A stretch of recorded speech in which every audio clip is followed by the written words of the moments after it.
Parliament ఎన్నికల్లో కాదు, assembly ఎన్నికల్లో చూస్తే 95,000 ఓట్ల మెజారిటీతో గెలిపించారు. గాజువాక 95,000 ఓట్ల మెజారిటీతో గెలిపించారు. ఈ విషయాలు నేను పవన్ కళ్యాణ్ గారు ఢిల్లీకి వెళ్ళినప్పుడు, పురంధేశ్వరి గారు వచ్చినప్పుడు,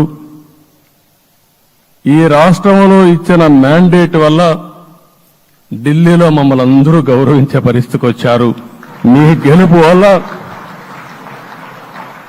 ఈరోజు ఆంధ్రప్రదేశ్ రాష్ట్ర ప్రతిష్ట పెరిగింది, గౌరవం పెరిగింది. మనకు కూడా గౌరవం పెంచుకునే పరిస్థితికి వచ్చాం. అయితే ఇక్కడ ఒక విషయం మనం గుర్తుపెట్టుకోవాల్సింది, ఎంపిక చేసినప్పుడు అన్ని విషయాలు మేము కూలంకుషంగా ఆలోచించాం. ఏ సీటు ఏ అభ్యర్థులు ఏ పార్టీ తీసుకుంటే గెలుస్తారో ఆలోచించాం. ఒకసారి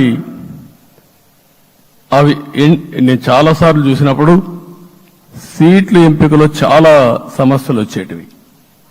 మొట్టమొదటిసారిగా మొన్న ఎంపికల్లో కూడా చిన్న చిన్న సమస్యలు తప్ప ఎక్కడ పెద్ద సమస్యలు రాలేదు.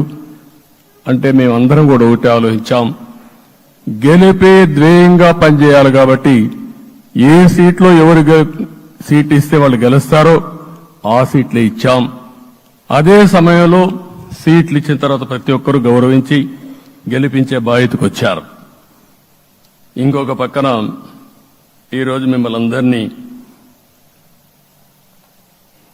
ఇప్పుడే పవన్ కళ్యాణ్ గారు చెప్పినట్టు వారి యొక్క సమయ స్ఫూర్తిని నేను ఎప్పుడూ మర్చిపోలేను.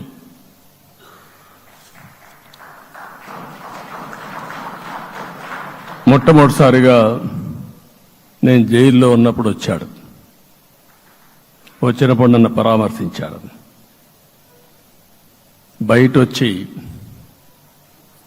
ఈ రాష్ట్రం అంత మునుపు చెప్పినా, అంత మునుపు అనేక సందర్భాల్లో ప్రభుత్వ వ్యతిరేక ఓటు చేయకూడదని చెప్పారు. కానీ నన్ను చూసి బయటికి వెళ్ళిన తర్వాత ఈరోజు తెలుగుదేశం జనసేన పొత్తు పెట్టుకుంటున్నామని చెప్పిన మొదటి వ్యక్తి పవన్ కళ్యాణ్ గారు. అప్పటికే బీజేపీ